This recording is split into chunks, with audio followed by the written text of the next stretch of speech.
Okay, we're connected. Be starting in less than a minute.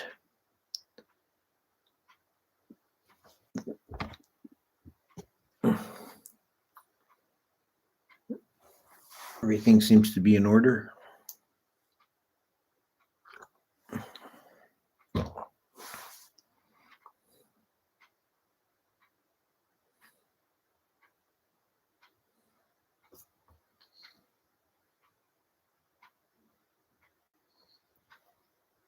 Okay, let's start. Namo tassa bhagavato arahato samma sambuddhassa. Namo tassa bhagavato arahato samma sambuddhassa. Namo tassa bhagavato arahato samma sambuddhassa.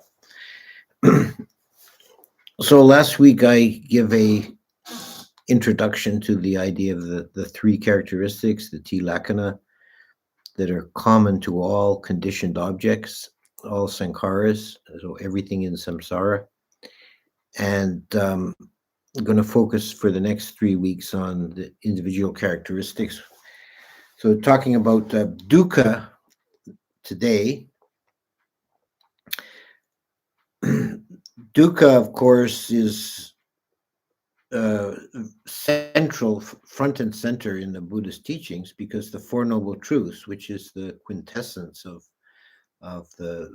Buddhism, all centers around the concept of dukkha. There's the truth of dukkha, the truth of the origin of dukkha, truth of the ending of dukkha, and the truth of the path leading to the end of dukkha. So it's not only one of the three characteristics, it's a critical concept in understanding the Buddhist teachings. It's been traditionally translated as suffering. There's a number of problems with this translation, although it works in some contexts, and it doesn't work badly in the context of the Four Noble Truths, for example, although it's still not ideal. The first problem is that since every conditioned thing is dukkha, if we say that everything is suffering, that first of all, it's patently, obviously false. And secondly, it gives people an unfairly pessimistic view of Buddhism. There certainly is a reality of suffering in the world, but of Buddhism. There certainly is a reality of suffering in the world, but not every mind moment is experienced as suffering. There is pleasure. There are painful and pleasurable objects, and there are many neutral objects that are neither pleasant nor painful. I believe that if it were possible for the average person, most of the time, if you could keep a running total of your mind moments throughout the day, over time you could find and classified them as pleasurable, painful, or neutral. I think you'd find the overwhelming majority would be just boring old neutral, not moving the mind towards pleasure or pain. So, this is one reason why suffering is not a perfect translation.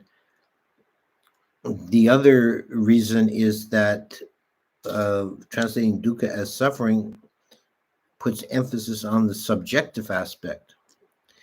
When we say all conditioned objects are dukkha, every object that arises to consciousness and everything that exists in the universe is dukkha.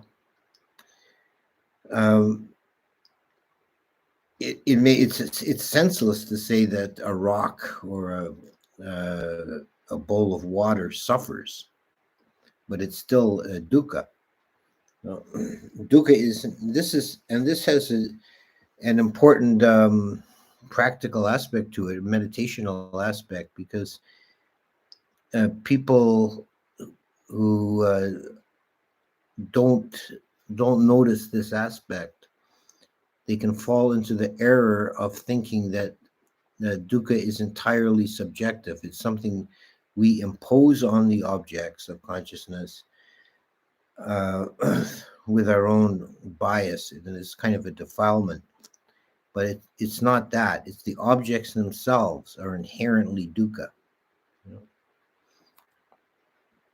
know? There have been other suggestions for translating dukkha. Unsatisfactory or unsatisfactoriness is one that is sometimes used, and that is somewhat better, but it still puts too much emphasis on the subjective side. But it does point out one important quality of dukkha from the subjective side, and that is that uh, the fact that the objects, and I'll return to this point because it's an important one, but the fact that the objects are dukkha is what keeps the mind uh, enslaved in the process of samsara. Because if the objects were not dukkha, then if they were satisfying, then the mind would be able to rest. But because the objects are unsatisfying to the mind is unsatisfied, it then craves the next object. And this keeps the process going. Tanisaro had come up with an interesting translation. He calls it he calls dukkha stress, and I think there's something to that if you understand what he means by it. Unfortunately, most people seeing him talk about stress assume he means stress in the psychological sense, like you're stressed out from overwork or whatever. But that's not what he means, because he explains it someplace. I think in a footnote, actually, in one of his writings, he explained that he means stress not in the psychological sense, but in the engineering sense, like the stress between two beams in a bridge bearing on each other. uh, and this is actually quite good if you understand it in that sense, the stress in the engineering sense, because it is one of the aspects of dukkha from the objective side is that objects are incomplete and bear on each other. They wear on each other. So I think as a summary of this problem of translation, I think we can say that uh, dukkha is really untranslatable. There's no single English word that really encapsulates the meaning of dukkha properly. It's one of those words that we just have to learn the deep meaning of it on its own and not rely on the limitations of imperfect translation, which is one of the real problems, I think, with people understanding that the Dhamma is relying on uh, imperfect translations. And it's not a fault of the translators. It's an inherent fault of of language, that no two languages are completely isomorphic. You can't really do a perfect translation. You can only render the meaning as close as possible to the target language. So let's look a little deeper into what we're talking about with dukkha. In Visuddhimagga, there's a discussion of the etymology or the root of the meaning of dukkha, from a linguistic point of view. And this is not real linguistic science. This is a kind of uh, pedagogical technique used by Buddhaghosa often, that he would explain a word by making up etymologies for it, and they really not linguistically sound, but he's trying to come at the meaning from different directions. And he does a number of these for dukkha. And one that is is quite cogent and has been picked up by a lot of commentators is meaning something like out of round. And he gives the example of a wagon wheel where the axle hole in the middle has been cut poorly, and it's distorted. It's not a proper circle. So that when you ride in the wagon, it's always bumping and jarring. This was the inspiration for the thumbnail I put up of the busted bicycle. The real etymology of dukkha probably means something like hard to take, hard to bear.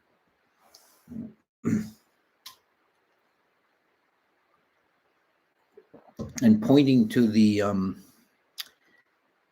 objective nature of dukkha, the aspect that is inherent in the objects themselves, it has implications of incompleteness, imperfection, provisional nature, that dependent nature. It ties in with the idea of dependent origination, that nothing exists from its own side. Everything is a reflection of other things, and an imperfect reflection. The reality of samsara is that everything is kind of shoddy workmanship. Things are coming into existence in a sense as broken bits. When we talk about the concept of sunyata, and I may get back to this, circle back to it when we talking about anatta, the idea of sunyata or voidness could be one aspect of that to understand is that because things are empty, the ultimate state is sunyata, is voidness or emptiness. And that emptiness is, in some sense, perfect because nothing is manifest. And because nothing is manifest, it has infinite potentiality. Because nothing has manifested, anything can manifest, you see. But as soon as something comes into existence, as soon as there's some existent form in the universe, then it has lost that infinite potential. It's lost that perfection. It's become just a broken bit, a shard of reality. And this is the nature of things as they are in samsara. And this is dukkha in its essence. And then from the subjective side, when the mind takes an object, which we're doing continually at a very rapid pace, this is what mind does. Consciousness takes an object. Because the objects are imperfect, because they're provisional, incomplete, the mind cannot be satisfied. It cannot be at rest. The object does not serve to complete or satisfy the mind. So the mind is still left wanting, and desire is not satiated. It's still active. So the mind then seeks out the next object. It's like being on a merry-go-round and reaching out for the prize hanging above, kind of shiny things. Nothing ever is good enough. The mind can never rest or be satisfied. This is the suffering that's caused. So this is the suffering aspect at the deepest level. This the unsatisfied nature of the mind.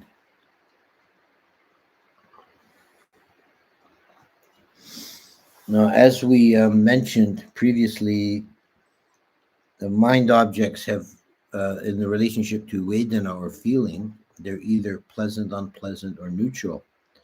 And In the commentaries, they distinguish between three modes of dukkha that relate to the three feelings.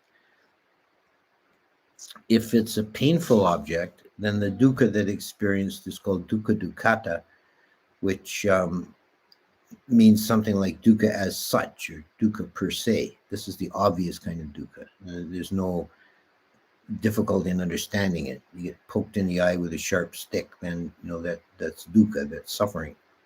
And no one really needs to have that too much explained. With pleasant objects, the dukkha is a dukkha viparinama, the dukkha of changeableness. And this ties in with the idea of anicca, which we're going to do next week. The impermanence, because part of the unsatisfying nature of objects is that they don't last, that there might be a very delightful, delicious feeling, that first lick of an ice cream cone, but it soon fades. There's no permanent final satisfaction to be had through conditioned objects. There's a saying in one of the Tibetan teachings I looked at that says that if there were anywhere in existence, if there were one perfect object, one sankhara that was completely perfect and satisfying, then the universe would have ceased to exist long ago, because all consciousness would eventually find that object and cease to move.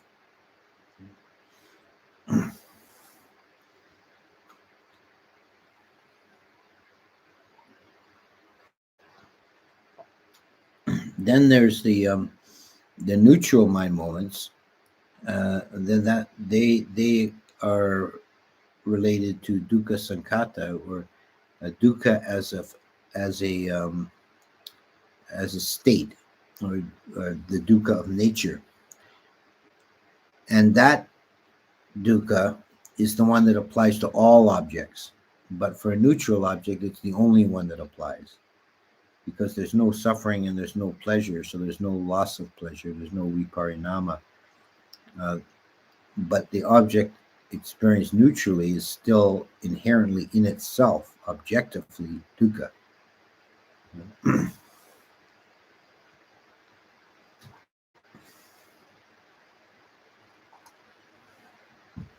As I mentioned in the first talk in this series, any one of the three characteristics, if it's penetrated in depth, becomes a gateway to liberation, that you can gain an understanding and break through and realize nibbana by a complete penetration of any one of the three.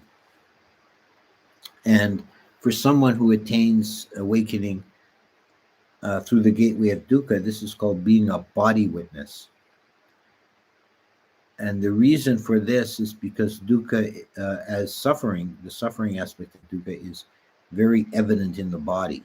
It's coarse and easy to observe in the body. Each of the three characteristics also has its own way of hiding, of masking, so that we don't ordinarily perceive it unless we're looking at things keenly, with the eye of vipassana. We don't normally perceive dukkha all the time. And the way that dukkha hides itself is called change of postures. And this again relates to the body. And this could be understood at the level of the body, or it could be understood metaphorically at the level of the mind, that there's a fidgeting of the body and there's fidgeting of the mind.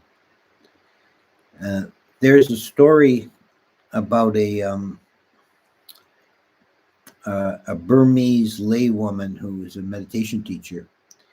And one of her techniques was, when a student came to see her, she would tell them to sit in a comfy chair, make themselves comfortable. And she'd say, like, take your time, make sure you're really settled and really comfortable. And then she, after a couple of minutes, she'd ask them, "Are you completely at ease? Are you completely comfortable?" And they'd say, "Yes, yes, I'm really comfortable. It's a nice chair." And then she'd say, "Okay, now don't move a muscle."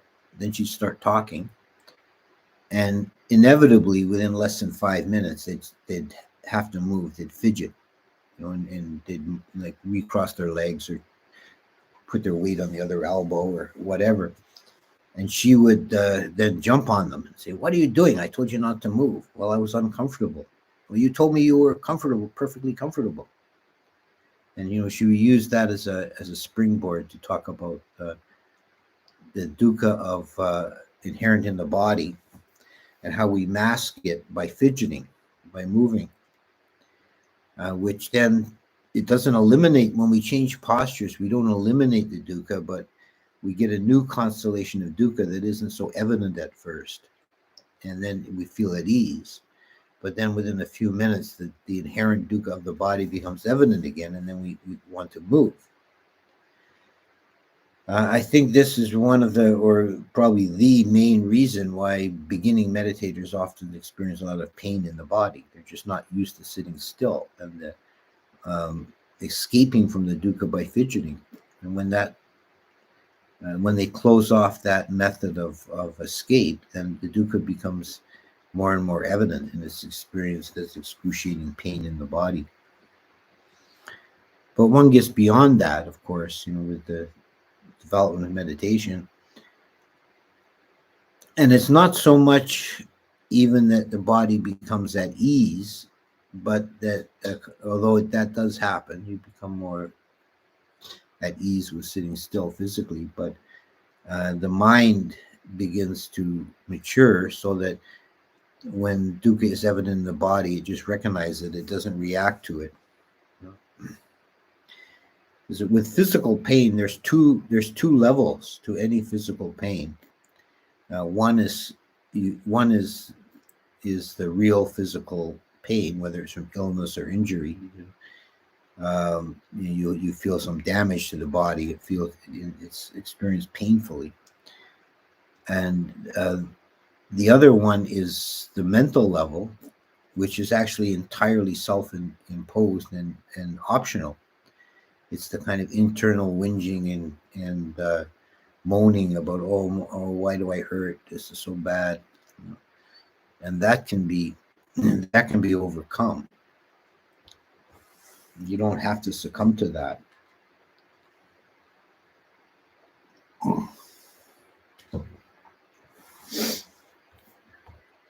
So in our practice, with dealing with dukkha, we should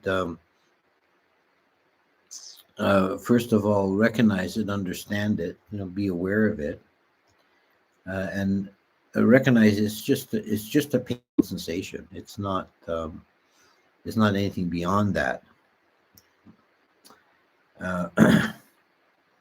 And then at a deeper level, to try and see that dukkha sankhata, the inherent dukkha of all objects, that even when they're not painful, when they're just neutral or even pleasurable, they're still imperfect. There's still a brokenness about everything that arises to the mind.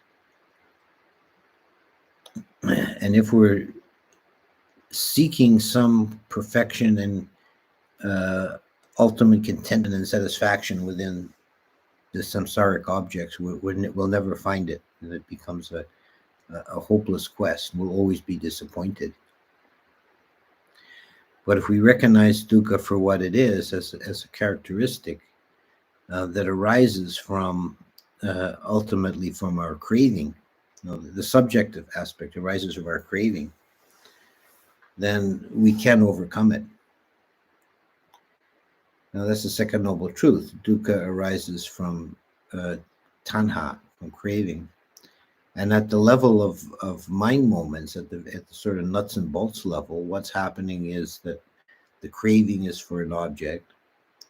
The mind takes the object and becomes unsatisfied. This object is not what I wanted. It's not perfect. And the mind is then immediately grasping out for the next object, which again disappoints. And this is the engine. This is the interplay between first and second noble truth. which is expanded. The explanation is expanded in the dependent origination to take in all the intermediate phases.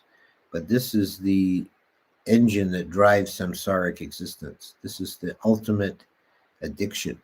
This is the habit of the mind that's the mind has not broken from since beginningless time. And the only way to break from it is to make it fully conscious. Now, when the mind is fully conscious, this is seeing things in their own nature as they actually are, yata bhuta nanadasana, then the enchantment with the process goes away. This is a nibbida, then the passion fades, this viraga, and then enlightenment can occur. The nibbana occurs when we just stop doing samsara. So I'll stop there and see what we got on the chat for questions. I'll try to answer a few questions. First question, can dukkha be the feeling the mind gets less or more when it suffers in different difficulties, problems, calamities, unsatisfaction, etc.? Yes, that's the aspect of dukkha that we call dukkha dukkhata. That's obvious dukkha as suffering per se. Do arahants enjoy ice cream?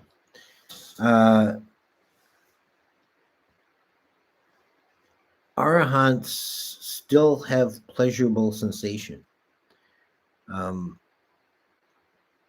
There's a story. I'll recount this story that I heard from one of our senior monks who heard it from Ajahn Chah. It's a story about the Buddha and Ananda, but it's not a canonical story, and we're not sure if Ajahn Chah just made it up or whether it's a traditional Thai story or what the source actually is. But it's a good story. But just so you know, it's not from the actual suttas or commentaries. It seems that Buddha and Ananda were invited to a meal offering at a rich person's house, some lord, and the food was exquisite, delicious, copious amounts of very delightful food. And Ananda, who always had a weakness with sensuality, he was becoming overwhelmed with the food. He's trying to remain mindful, but he was becoming confused and bewildered by all the pleasurable sensation of the aromas and the tastes. And he looked at the Buddha, and the Buddha was just calmly eating spoonful after spoonful without any visible reaction. And Ananda said to the Buddha, Lord, it must be that the Tathagata experiences all flavors the same. And the Buddha said, say not so, Ananda, say not so. I shall show you how the Tathagata experiences food. And he took a clump of half-chewed rice and curry from his mouth, and he said, eat this, Ananda. And Ananda put it in his mouth, and he almost passed out and swooned from the intensity of the flavors. They were like 1,000 times more delightful and wonderful than they had been.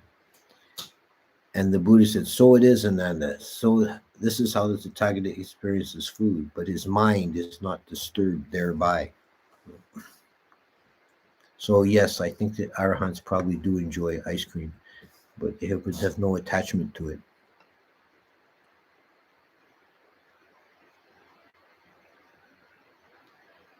Let's see, I lost my place in the chat here. Okay, here it is.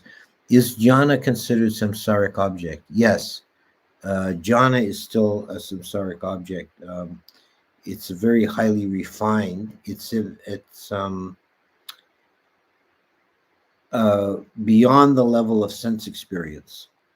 It's at the next level higher of consciousness. This transcended sensuality altogether, but it's still conditioned. It's still within samsara. Why is it that the objects themselves and not the fault of the mind attaching to the object? Well, that's just the nature of reality. That's that the objects themselves are, by being existent, by being manifest, they are imperfect and they have a limited potentiality. Whereas if they not manifest in the state of sunyata or avoidness, there's still a limitless potentiality because nothing has been manifested. So everything is possible. But once they manifest, that's that. Then they're now just a broken bit and dependent and related and impermanent and all the rest of it. Which gateway of enlightenment did the Buddha achieve enlightenment through? I don't think that's clear. I don't think it's. I've never seen that clearly defined as to which gateway he went through. There are two separate accounts of his enlightenment, and one of them puts emphasis on the dependent origination, and the other puts the emphasis on the four supreme knowledges, or the three supreme knowledges, which is the knowledge of his own past lives, the knowledge of karma, and the knowledge of the ending of defilements. I haven't seen an account that talks about gateway. Last week, the stream cut off when you were answering what is cessation without liberation in Sarvastivada tradition. Yeah, it's probably good that it cut off because I don't really have a good answer for that. I'm not well enough educated in the niceties of the Sarvastivada system to really give a proper answer to that. I speculated that it might refer to the Arupa jhanas, but I wouldn't stand on that. Can you talk about the meaning of nibbida? Yeah, nibbida is another word that is impossible to adequately translate. Some of the older translations call it something like revulsion or disgust, which is way too negative.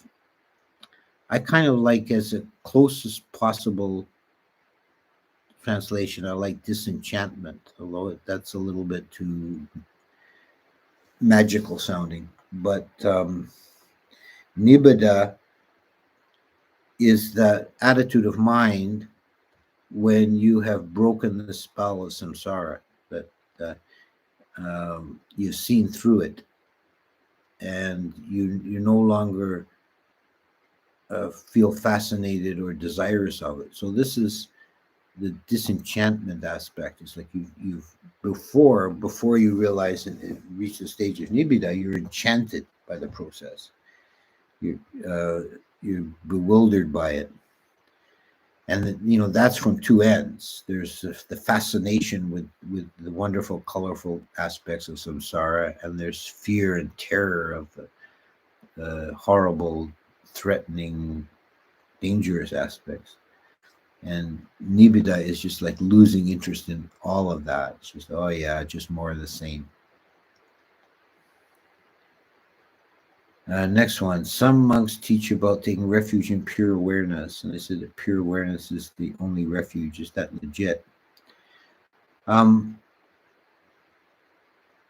think there's a way you could look at it like that. Certainly, that sounds a lot like the Thai forest tradition coming from Ajahn Mun, resting in the chitta, just not identifying with the objects, but centering your consciousness in the pure knowing.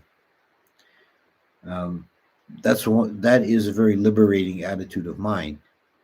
In any given moment, prior to the realization of nibbana, which is a whole other category, we transcend all duality at that point. But prior to nibbana, the mind is always caught up in the duality of subject and object, the knowing and the known. And we get bewildered and confused, and we suffer when we identify with the objects, with the known the objective side of consciousness. Now, whereas the chitta has just this pure, unalloyed quality of just experiencing, just knowing. So it can neither be purified nor defiled. It's not affected by anything. It just is. It just does that one simple thing of just knowing. So if we center ourselves in that, then um, first of all, everything is clear, and we're leading towards freedom. Next one. According to Tibetan understanding, why hasn't all consciousness found nibbana and ceased to move? Well, nibbana is different. It's outside of the samsaric game altogether. What this saying was meaning, as I understand it, is that the samsaric process of taking an object, being unsatisfied, and taking another object only continues because the objects are dukkha, because they're unsatisfying. If an object were fully satisfying, then the consciousness, it wouldn't enter the unconditioned. It would just stop moving. It would just rest on that conditioned point that's perfect, which doesn't exist. Next, if desire is the cause of dukkha, and dukkha is inherent in samsara, is desire the source of the creation of samsara? You can put it that way. In the Buddhist cosmological vision, there is no moment of creation. That the samsara is without beginning. At least this has been the tradition. The Buddha himself refused to speculate about the origin of things, but the tradition always later, beginning with Buddhaghosa, probably before him, said, but Buddhaghosa said explicitly that samsara is one thing that has no beginning point. So rather than say it's the source of creation, you could say it's the engine that keeps it going, that drives it, and has done since beginningless time.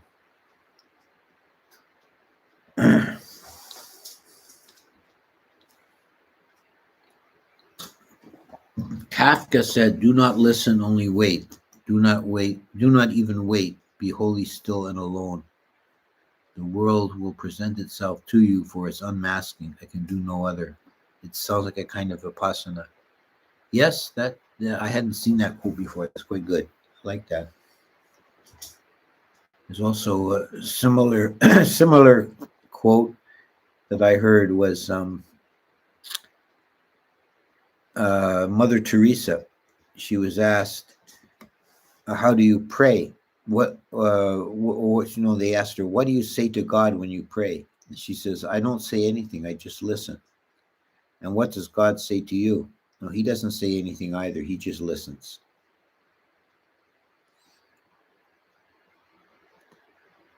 Are the Cenobites from Hellraiser like body witnesses?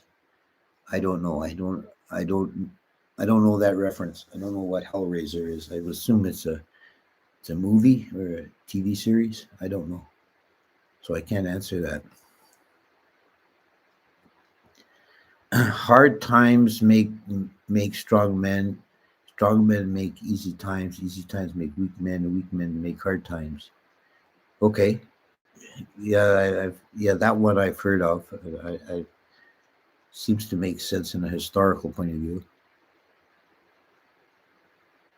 You said we owe thanks to parents for bringing us to existence, but just as a tiny amount of poop is foul smelling, it's same for even a tiny amount of existence. Bawa. Thoughts? Yeah, you're mixing up like two levels of discourse. That when he's talking about our obligation to our parents, he's talking on the level of it's a mundane teaching to do with morality in the world. And when he talks about the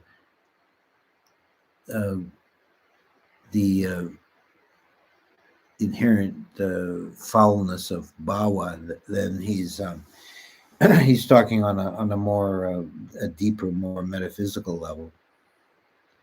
So you often have to be careful that not don't mix up the levels. How does one stop doing samsara? Well, you have to. It's not easy. It's not. Although it is ultimately simple. That's what makes it so difficult. Um, you first have to make the process completely conscious, and when it's completely conscious, then the spell, the illusion, goes away, and it doesn't stop right away, because it's like if you driving in your car and you take your foot off the gas, but you don't put on the brakes. You even put it in neutral, say, and so the car won't stop. It'll just keep rolling on until it runs out of energy. Right? As the flywheel keep turning. That's the nature of samsara. When we're not feeding it any longer, and when we reach that point of nibbida and viraga, we're not feeding the process. It still has to run down, and that may take a little while. So that we can't really do anything more.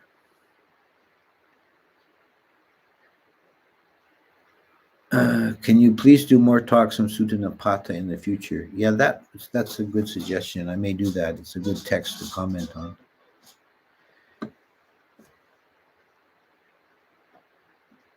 If someone won't eat meat because of what animals go through, after a while they become arahant. Would they not care at that point if they eat animals or not?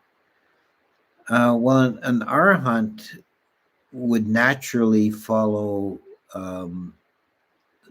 the practice as in the Vinaya of just being indiscriminate as to what they eat. Just whatever they're given, they would eat. So they wouldn't make particular demands on people to feed them vegetarian diet. If people gave them meat, they would eat it. What are your thoughts on some of the alien life forms being dewas, specifically the ones that manifest like bright lights? How does all this fit into the Buddhist cosmology? Well, dewas, when they are perceived, they're perceived by someone who has some vision, but not perfect vision of the Dibachaka. They would be perceived as bright lights before they take form. So that might tie in. I don't know. That's a question that's kind of interesting to speculate on.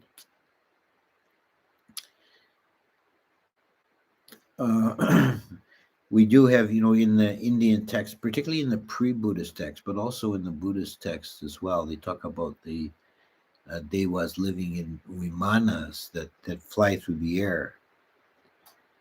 And there are a number of stories in the Jatakas about people going, traveling in vimanas from the earth to Tawatingsa heaven. So, yeah, I mean, it's one possible interpretation.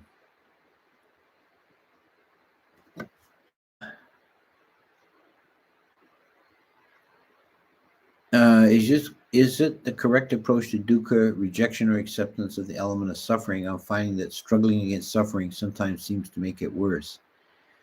Yes, yeah, that's the whole mental aspect of suffering I alluded to. Like when you have the obvious physical pain in the body, that's a level of dukkha that you have to. You should be able to learn. Well, let's say the objective is to learn to just be with it. Uh, but then there's a mental level on top of that uh, with proper practice you can eliminate altogether. Uh, and there is that paradox of struggling against pain and suffering. It increases the pain and suffering. Um, no, that's not to say that there's something objective we can do to eliminate the pain. Like if let's say you step on a sharp object and punctures your foot. Uh, you don't just have to live with that. You can pull it out and do first aid on it. But the pain that remains, you have to be with. You can't really escape from it. The Buddha describes pain as two arrows, physical and mental. Yes. Does an arahant find physical pain unpleasant, or the equanimous to it? Well, they would experience it as, they would recognize it as a painful sensation, but they wouldn't have that mental suffering. And this is explicit in the story of the Buddha when Devadatta tried to kill him by throwing a rock at him, and the rock ended up just cutting his foot. So he was injured in his foot, and he suffered pain from that. But they said he had no mental suffering attached to it, but he would recognize this as painful sensation.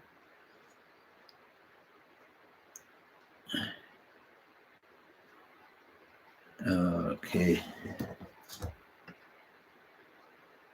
Okay, I think I'll wind it down now. Let's see if there's one or two more I'll deal with.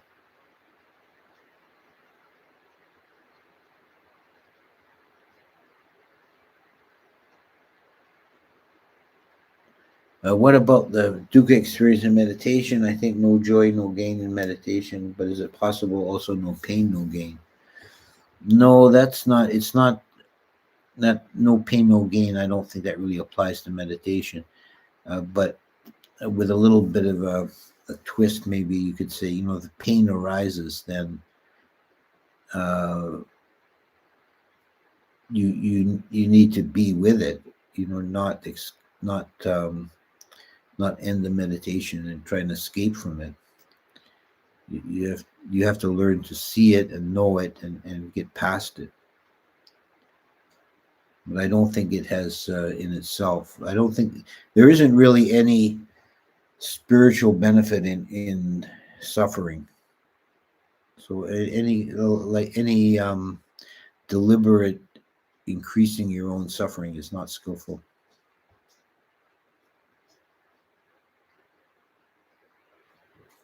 Mental dukkha arises when one acknowledges being trapped in samsaric existence, yet vibhava tanha is unskillful. Is there some form of chanda for non-existence that is skillful but not vibhava tanha?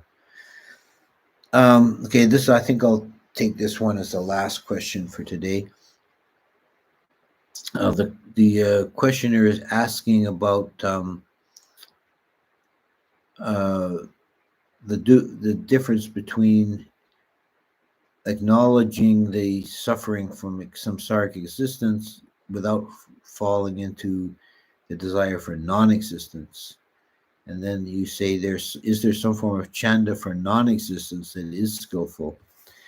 No, because we shouldn't. There's a pair, bhava tanha, vibhava tanha, and both are defilements. Both are to be gotten beyond.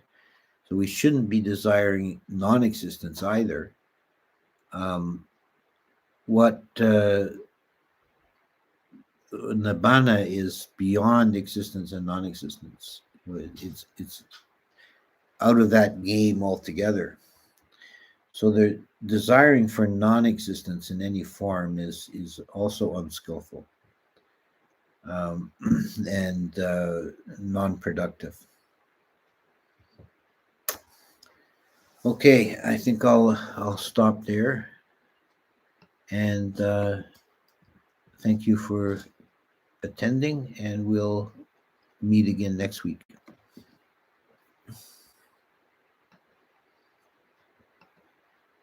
Okay.